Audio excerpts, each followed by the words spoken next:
I am suddenly blinking quite a bit. I don't know what. When you You get haven't self-conscious about it. You haven't taken any birth control pills today, have you? Not as far as I know.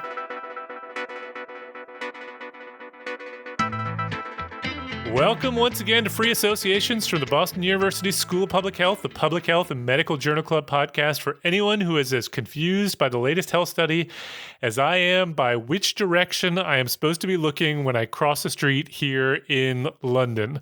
Old Blighty. You guys have both been here, right? Yeah, look right.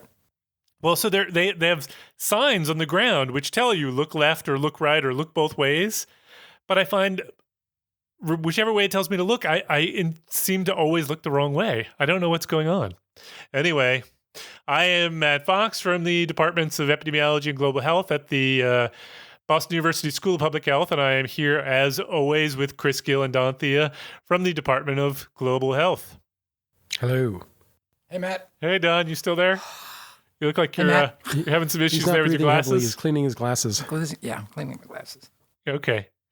So we are, as always, well, at least two of you are there in the Godly studio.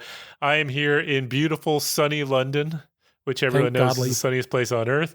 I did want to mention that I have a friend who listens to this podcast who was concerned that we were going to stop doing the podcast while I was away for my sabbatical, and he was particularly concerned that there wasn't going to be anyone to remind him every week that we are in the Godly studio or that Nick Guler does sound and editing. So apparently there are phrases that we say on each of these podcasts that you guys make fun of me for that are apparently very meaningful to some people. So he's no longer a friend anyway. He's a mate. That's right. So it is now officially winter.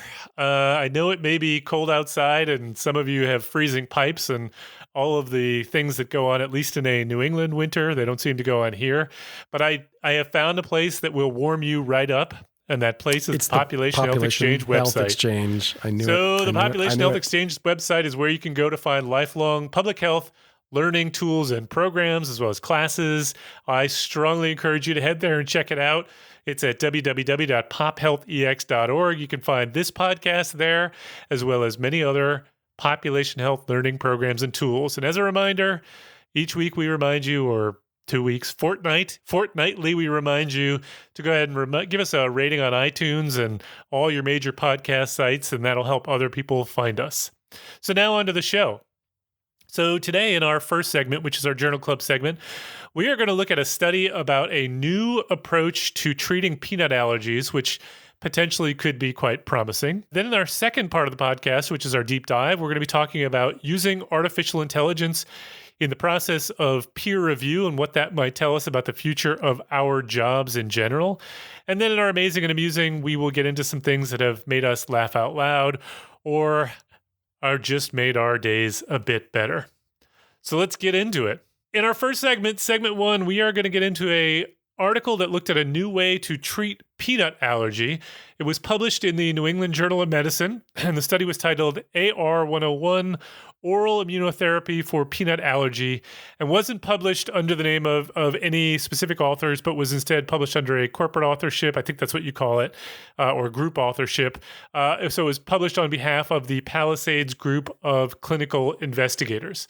So here are some of the headlines. There were quite a few of them on this one. New treatment may be, quote unquote, breakthrough for peanut allergies, says CBS News. A pill to treat peanut allergies is getting closer to reality, but a new study shows the drug can have some harsh side effects, says Business Insider.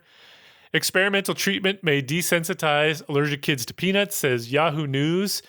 Time magazine says a new peanut allergy drug could be a promising treatment for children. And MSN says, turns out the secret to beating a peanut allergy is peanuts. So there you go. So Don, can you start us off and take us through this study? Tell us what they did and what they found. Sure, Matt. This actually is not a new therapeutic. What it's doing is it's basing an intervention on actually many years of research in immunology, where we know that if you give small amounts in increasing doses to an individual who has an allergy to that particular item, you can produce something called desensitization. So you're, in essence, getting the immune system to sort of ignore the fact that this substance is present. And there's a company called Aimmune, which has now developed very controlled ways of making oral doses of whatever the particular antigen is. And I think this is their first product, but they're also working on walnut allergies. So stay tuned for those.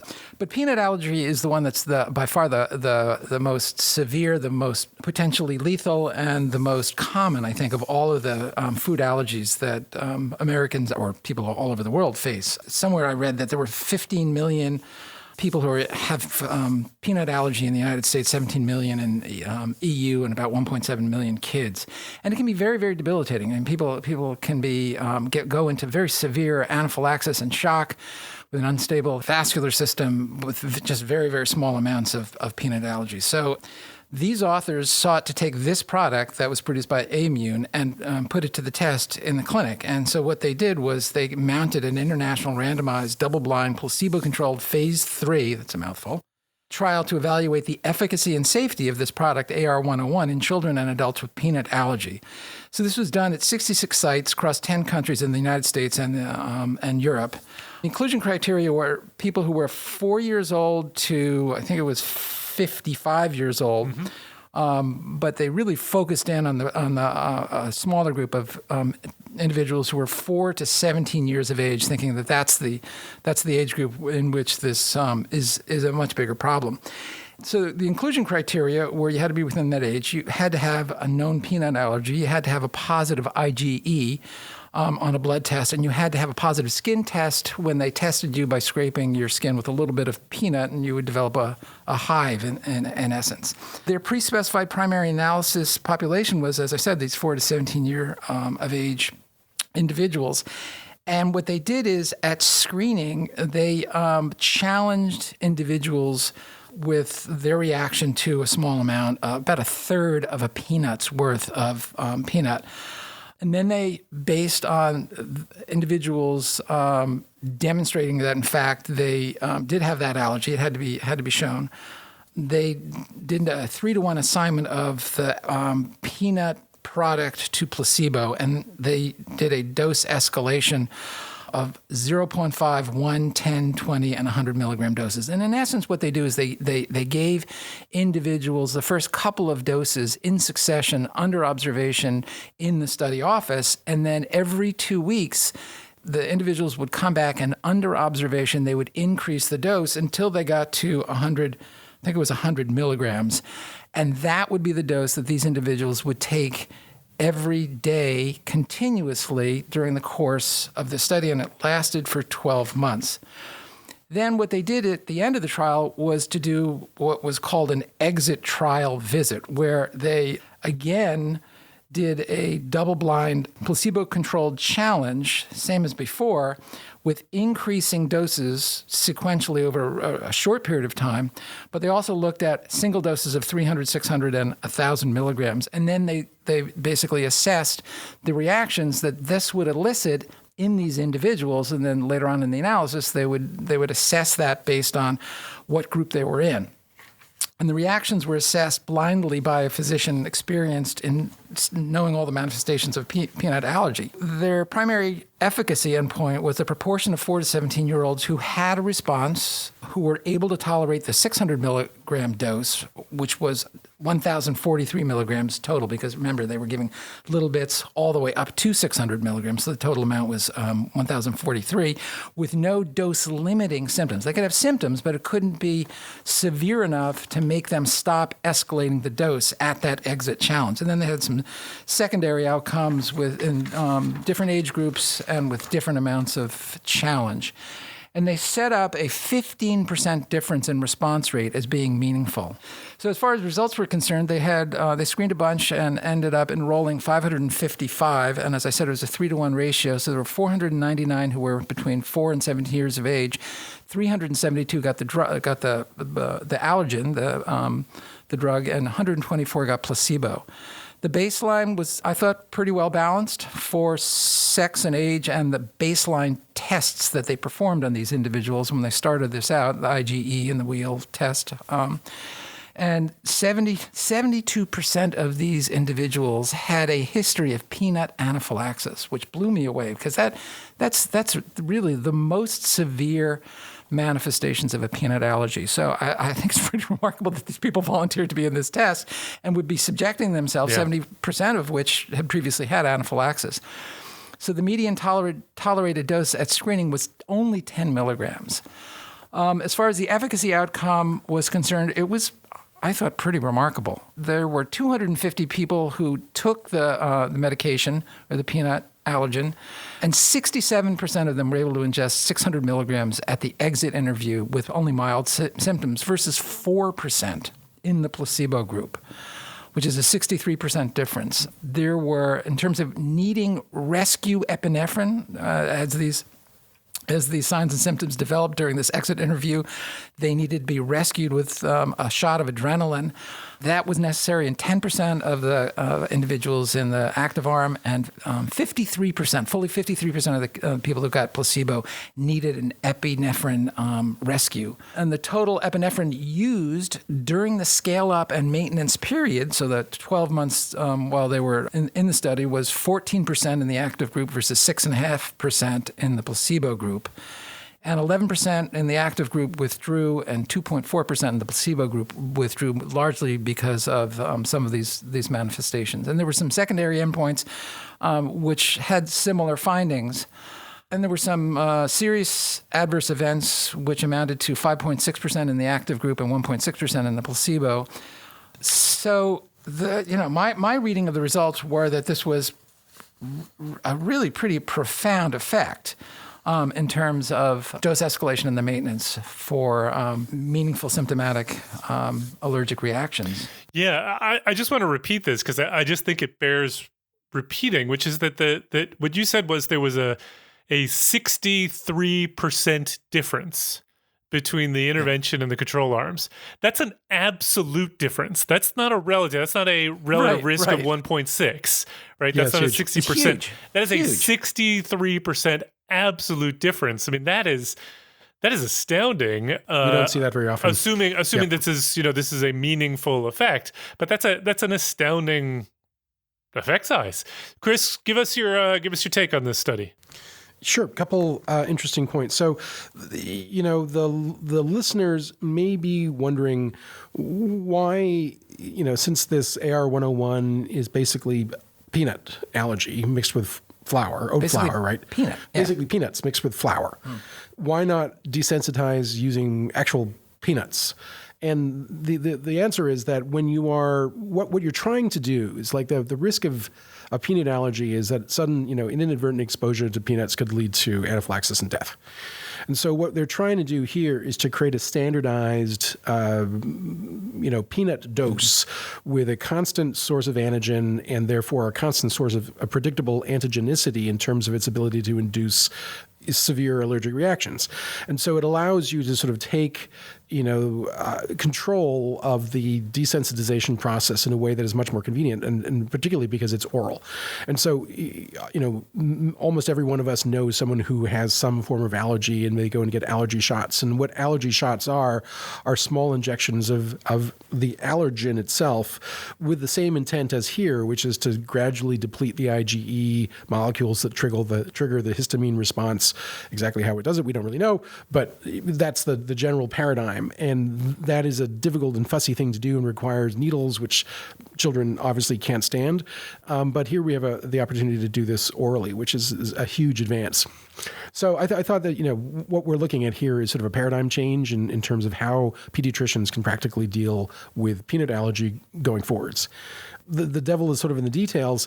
If one looks at the side effect profile, the kids who got the AR101 versus placebo obviously had a lot more allergic-related side effects than the kids who didn't. Right. But that is entirely predictable because it's doing what it's supposed to do, which is to trigger low-level allergic reactions. But it is also a reminder that this is not like a simple cure. This is a cure, a treatment that would have to be supervised very carefully by someone who's trained to do this in slowly escalating doses, making sure that you don't trigger a massive reaction at the beginning, but that you start with sort of almost homeopathic concentrations of the peanut allergen and gradually work your way up until you're at full strength.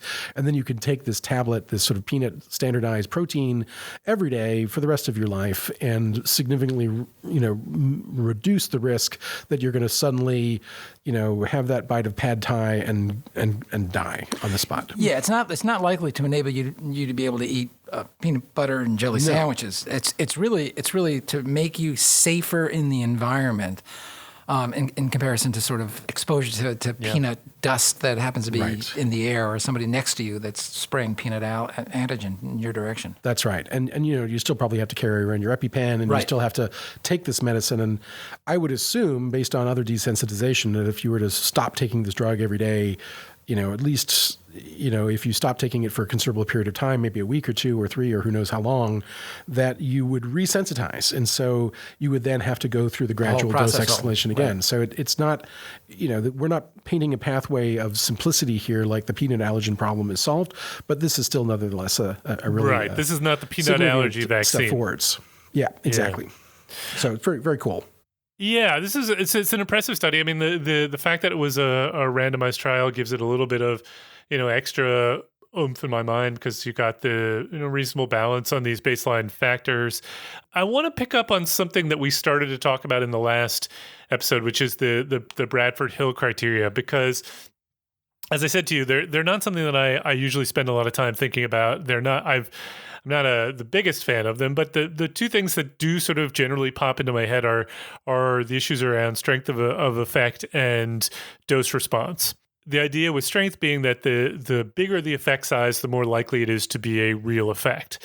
The counter argument to that is, well, you can easily see cases where you can get a large effect that is not a real effect. So, for example, there's a very large association between the age of the father and risk of Down syndrome in the child. And the reason for that is that the age of the father is highly correlated with the age of the mother, which is the risk factor that is the true underlying causal factor. So you can observe these very large causal factors related to confounded factors just because they're associated with something else that is the real cause. But in this case, it's a randomized trial. And so the fact that you're observing such large effects, I'm not worried about the particular confounding problem. It certainly does feel to me like this is really something going on here. Mm-hmm.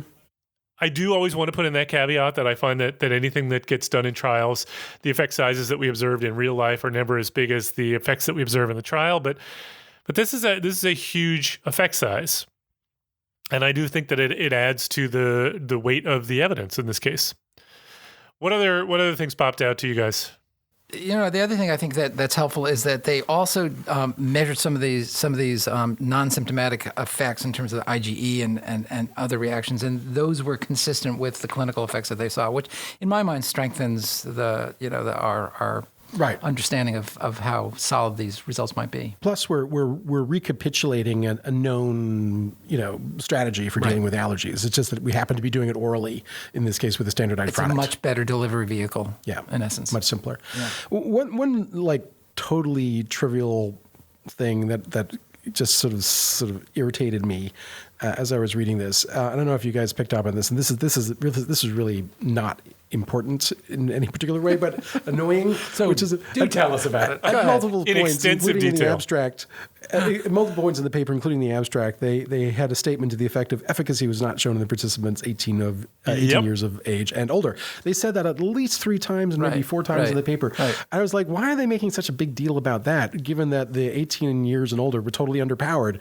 And so the fact that they didn't say anything is uninterpretable. They saw something, but it was not, quote, statistically significant, but it was a pretty pronounced effect size nonetheless. But it was totally underpowered. But why do they keep arguing? Because the way they stated almost argue is that they were being overly cautious. The casual reader looking at this would say, "Oh, it didn't work in those 18 and above." Right. No, but that's when not in fact at all. It was just totally underpowered, and they couldn't really conclusively prove anything. And there was an effect. There was a pretty substantial effect. So I know. I just found that really annoying. They kept doing that. This pushes so many of my buttons, Chris. So you're absolutely right. Because absolutely right. You're done. You've got it. They did see an effect in the older group. But my question is, why did they include the older group at all? What was the point of that? Yeah. When at least if you believe that the protocol that they put online was the original protocol at the beginning of the study.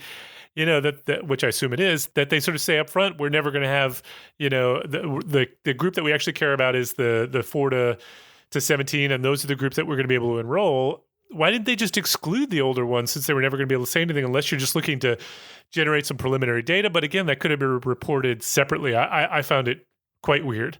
I had a couple other things that actually did jump out at me, which is, number one is, so Don, you said they were balanced on these baseline factors, which I agreed with you on, but there was remarkably little baseline information. I mean, if you look at their baseline table, the number of variables in there was sex, age, baseline peanut sensitivity, history of anaphylaxis, asthma, and food allergies. Now, you could argue that all that really matters here is baseline peanut sensitivity, so they really capture everything right there. But I don't know. I was a little surprised not to see more in a trial that was, a drug company sponsored trial. Just seemed a little weird to me. Well, the question is, what other factors at baseline would you want to know that might affect the outcome? I don't know. I'm trying to think of what that would be. Socioeconomic status measures, I suppose other comorbidities that might be relevant. I suppose they probably excluded most of those, but it just struck me as a little limited. The other thing is there were differences in the completion rates. So 79% in the active arm versus 92.7% in the placebo arm. If this was a small effect, that would be kind of a reasonable size difference, about a 13% difference. The effect is so large that I think it gets absorbed, it can absorb something like that. And then I did wonder, was the outcome here subjective? The outcome was a physician judged outcome, right? It was somewhat subjective. Would you agree? Yep.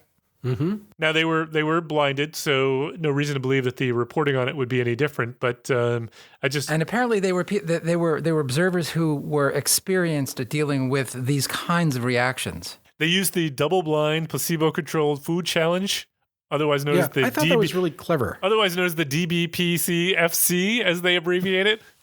Yeah, but I thought that was a really clever study design innovation that they included. The primary endpoint was this challenge, and the challenge was done using a double-blind placebo control. I did some reading on this test, and I couldn't totally figure it out, but I get the idea. So, that the person doesn't necessarily know when they're getting the challenge. And I would assume that they were doing that precisely because they wanted to deal with the subjectivity of peanut allergen responses in mucuses. Yeah. A couple of questions that came up for me on this. So I have the same issue that I raised in the last one, which is, when I see a trial that is a trial that is sponsored by a drug company that's going to presumably market this product, should it be successful? I don't know the authors. I don't know the product. I don't know any of the financial relationships with in this case we do, because it was the authors were with the drug company. But I do immediately think, and again, it's not to accuse anyone of anything, but I do immediately think, okay, is there any way that this study could have been manipulated to create more favorable conditions, as we saw many, many, many weeks ago with the some of the studies that we looked at antidepressants? Is there any way that this just sort of could have been made to look more favorable? Now, again, Prevagen.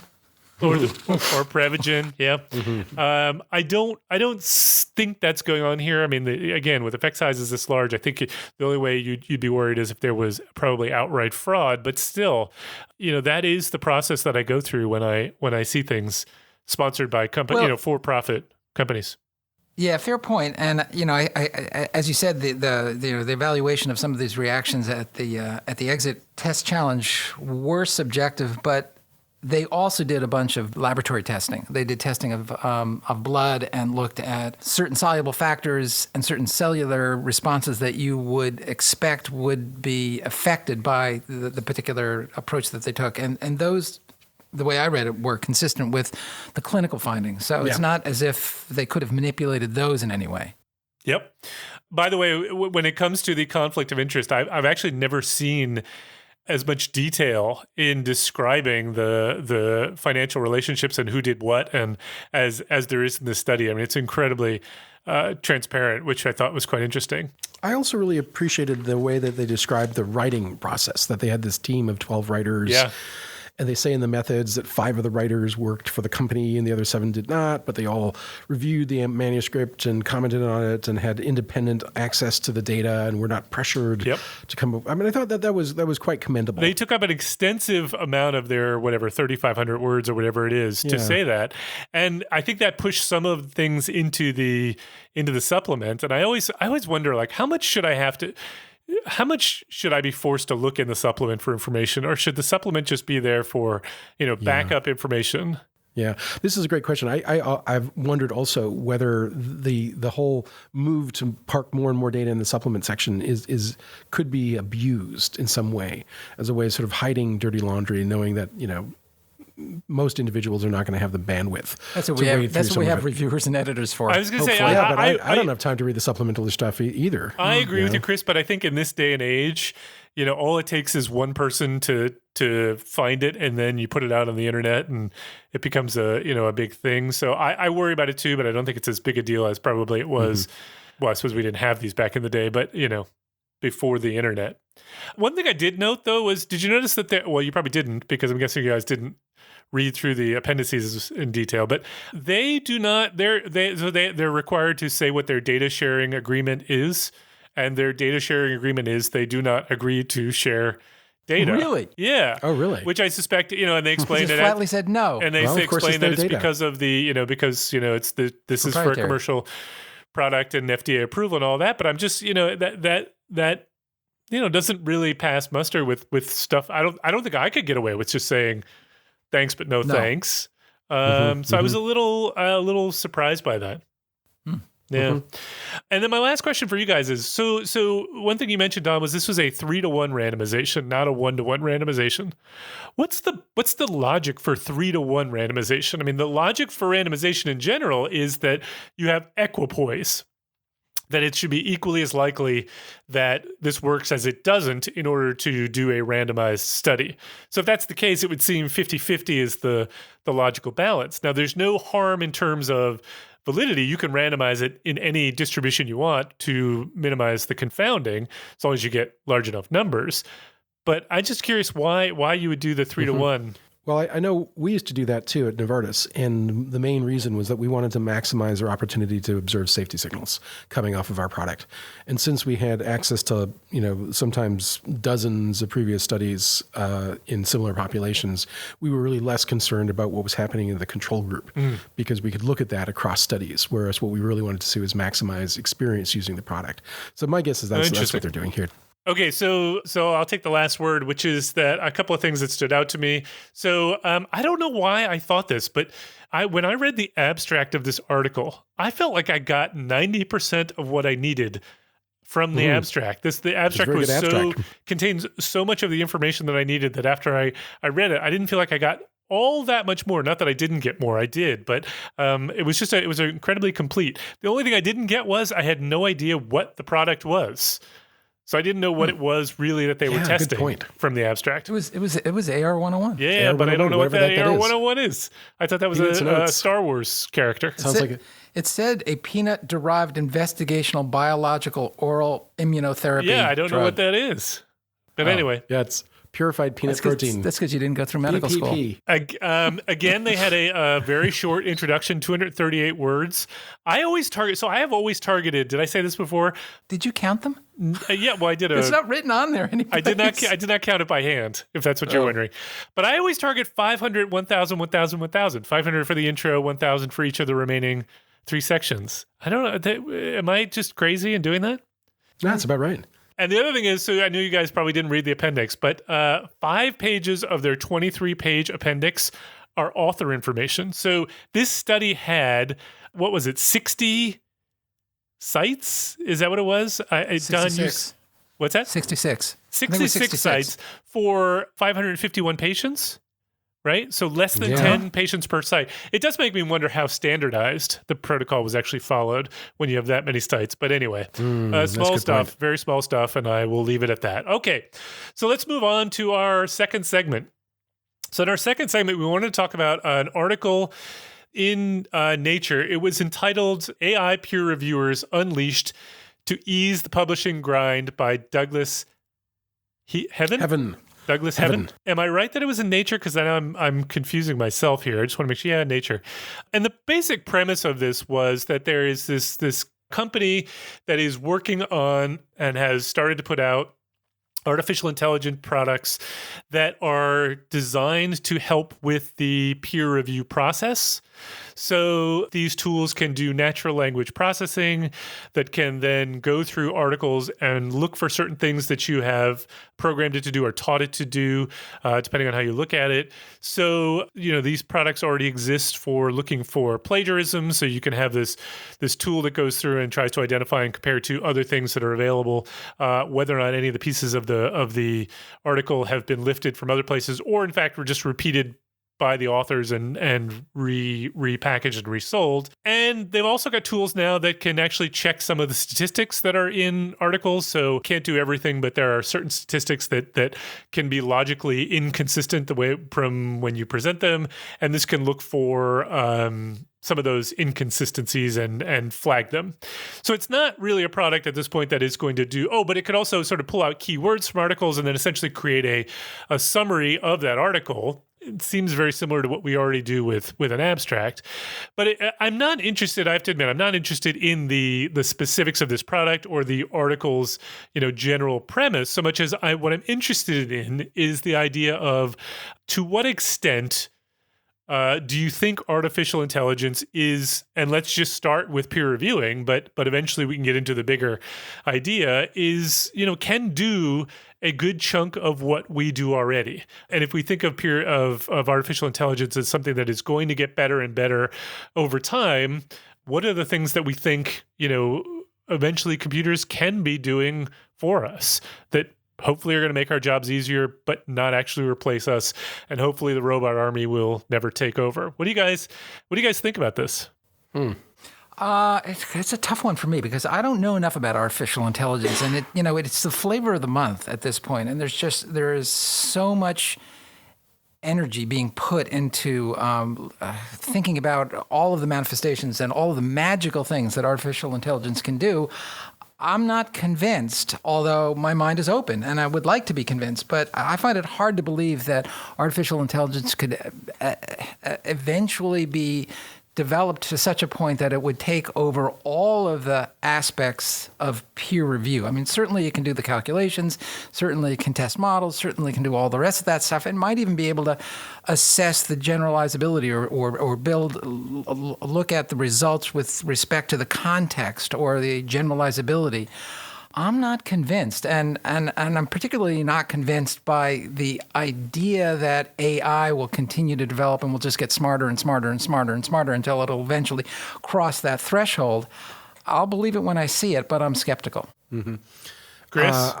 I was sort of torn between feeling umbrage at the idea of a computer doing what we do, but also somewhat relieved at the idea that a computer could do some of the things that are really tedious. Me too. Like get rid of a lot of this, for example, if they could come clean on, if they could follow through on their claim that they'd be able to review the statistics of a paper for you, that would be fantastic as a sort of an internally quality control like that would be really helpful.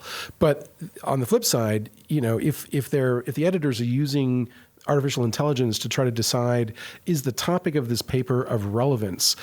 I hate that idea because all AI can do is pattern recognize against existing data, right? And so by definition, anything that is new and novel would be screened out by this because it doesn't conform to this. So, the true paradigm changes would be biased against. Right. So I worry about that. Yeah. And I also worry about people who are smarter than me, probably, who would game the system and simply design their papers so that they can defeat the AI or feed the AI exactly what the AI wants to see. Kind of like throwing an election.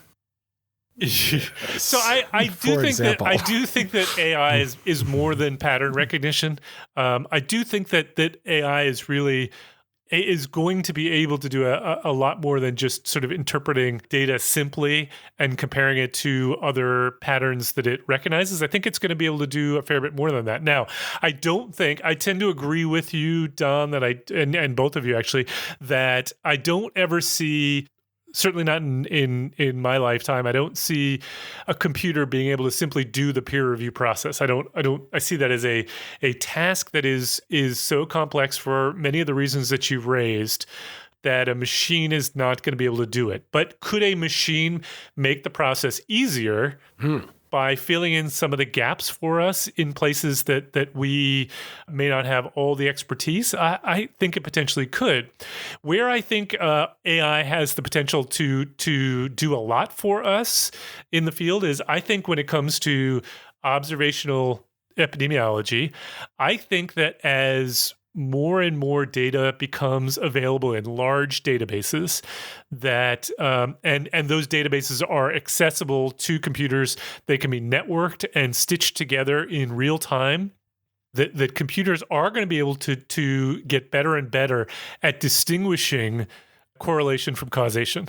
That they will get better and better at being able to identify causal effects. Will they be able to do it on their own? I don't know. And certainly they're not going to be able to be the ones to decide what it is we should be looking for effects of.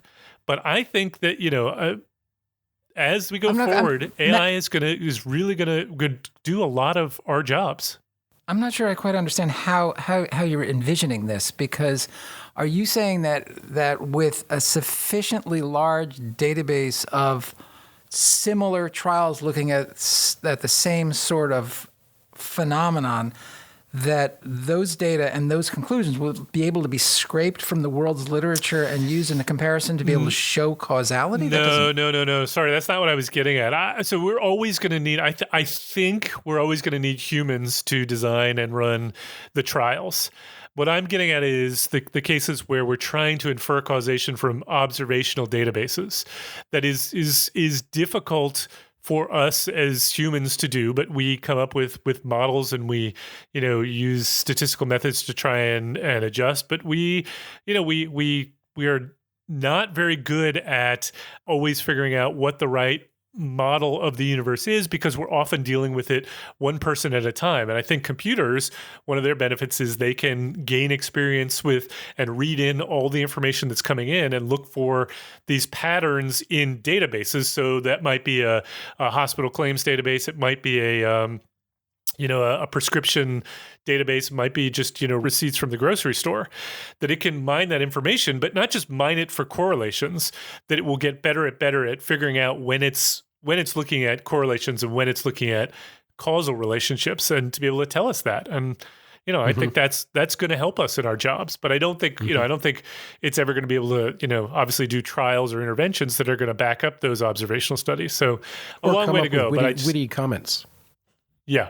Yeah. Or snarky comments. Or snarky comments. Right. And a computer could never be reviewer number 2, could it? No one is going to be able, no computer is ever going to be able to come up with my sense of humor. No. Actually, that may be true. Speaking of which, let's move on to our third segment, which is our amazing and amusing segment, where we want to highlight some of the wacky things that make us enjoy our jobs even more than we already do. A look at the stuff that happens in our field that makes us chuckle or inspires us. Don is chuckling already. Apparently, have you memorized that? Are you reading that, or have you memorized that? Because you say the same thing every single podcast. It's more or less memorized. More or less. I guess. All right. I will note to self for next time. All right, Chris, what do you got for us? I have a paper by Benjamin Freeling, Zoe Doubleday, and Sean D. Connell in the prestigious journal of the Proceedings of the National Academy of Science, where I seem to go again and again and again, back to the well. And I just love it there. It's your go-to. I always find something branch cool. Out. It's your go-to. I will try. Well, it's my go-to, and here's a good one, which is how can we boost the impact of publications? Try better writing. And so this is a very short paper. It's an opinion piece, in fact, with a little bit of experimental data in it, which makes the pithy point that a lot of peer-reviewed publications are dense and impenetrable and hard to understand and sort of needlessly opaque, shall we say, and riddled with bad language. And so what they wanted to get at was, like, if you were to write scientific papers in the way that our high school English teachers told us we should, following Strunk's guidelines and, all of that. Does that actually have an impact on the success of the publication in terms of how many people cite it? I can't imagine it couldn't. And it turns out it really does. It does or does it? It really does. It does. It So does. good It writing absolutely does. matters. Yeah, it absolutely Yeah. does. So they found like a group of 130 abstracts or so of papers that had been published in different journals across different fields like environmental science and medicine and social sciences. And then they coded these across 11 dimensions, looking at a whole different set of constructs, including things like the use of noun chunks. Like a noun chunk is biodiversity conservation concern, whatever the heck that means, or distance education practice. Like 3 nouns in a row to describe something that's really complicated, but it actually isn't that complicated. Did they say which discipline was the worst? They didn't, but they're all bad, as opposed to things that you should do, like not speak in sort of this pompous third person, right. This experiment happened in the following way. It's like, we did this, yes, right. Just say it. Use the first person, for God's sakes. I actually had a paper once one paper I ever wrote that was by myself, sole author, right. And one of the reviewers complained that I should be saying we instead of I. I'm like, what do you mean we? This is like the Holy Trinity. What are we talking about here? Complete perversion. Right. So I refused. I said, look, there's only one of us. It's me. And I'm going to say I. So anyway, and so they looked across these 11 dimensions and they created an index score using principal components analysis. And then they regressed that within strata of like how the impact factor of the journal itself is a control, but to see how many times that paper had been cited, and not surprisingly, the better they scored on like the accessibility of the writing style to the reader, the kindness to the reader index, the more of the papers were cited. And so if you write boring, pompous, impenetrable balderdash filled with acronyms and word chunks and weird punctuations, and you don't include any narrative that explains to the reader what the heck it is that you're trying to say, right. And then except for therefore at the end, and you're like, what?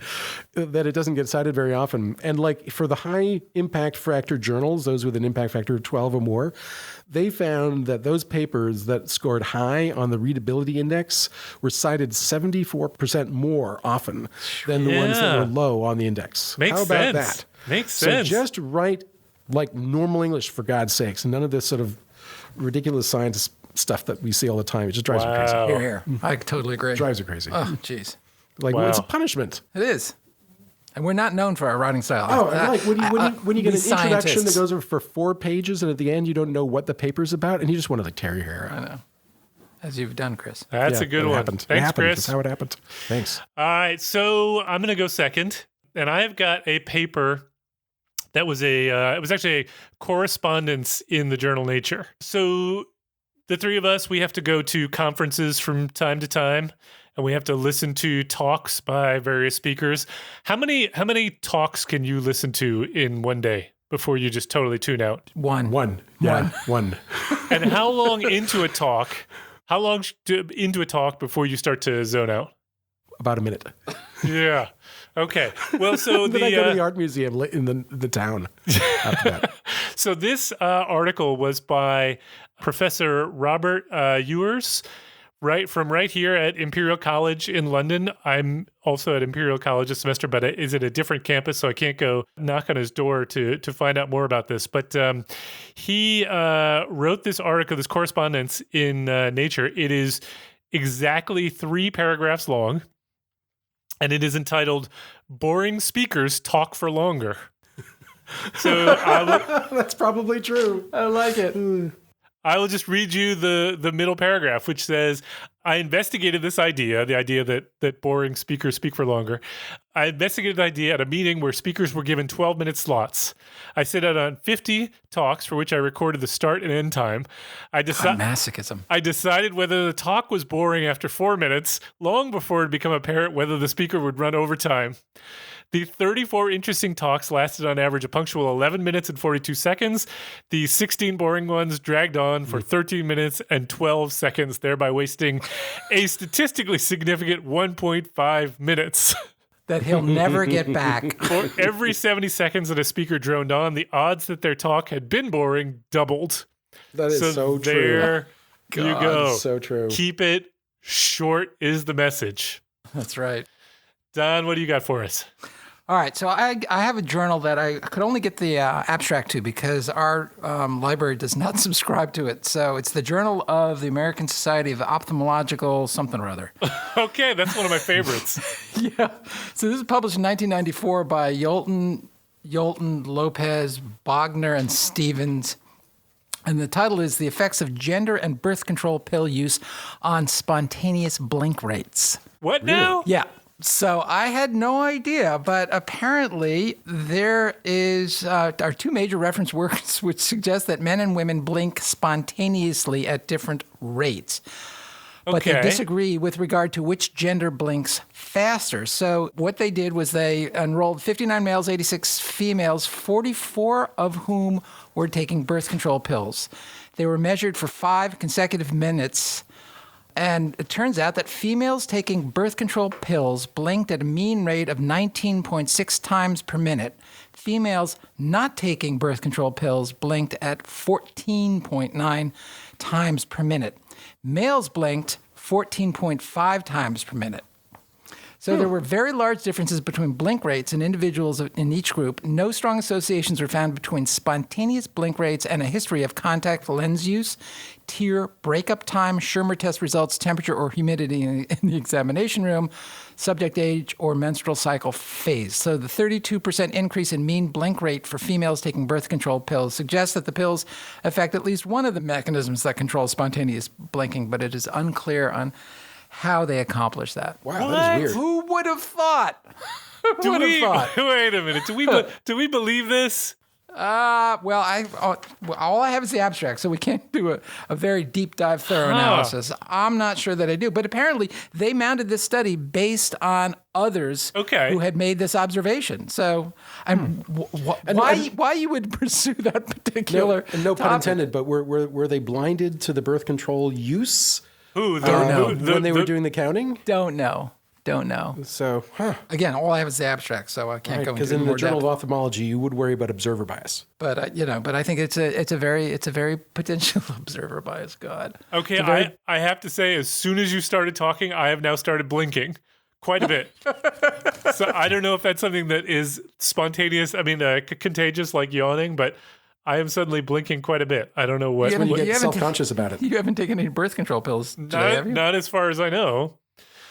All right. Well, that is the end of our program. If you've got any feedback on this or any other episode, or you want to suggest a study or topic for us to take on, you can tweet us at @PopHealthyX, or you can tweet me at @ProfMattFox, or Chris at id.gill, or Don at @dtheo1. You can find us on the Population Health Exchange website at www.pophealthyx.org. We want to thank Leslie Talalian, Director of Lifelong Learning at the BU School of Public Health, for supporting the podcast, and Nick Guler for sound and editing. Thanks for joining us. We hope you enjoyed it, and we hope you will download our next episode.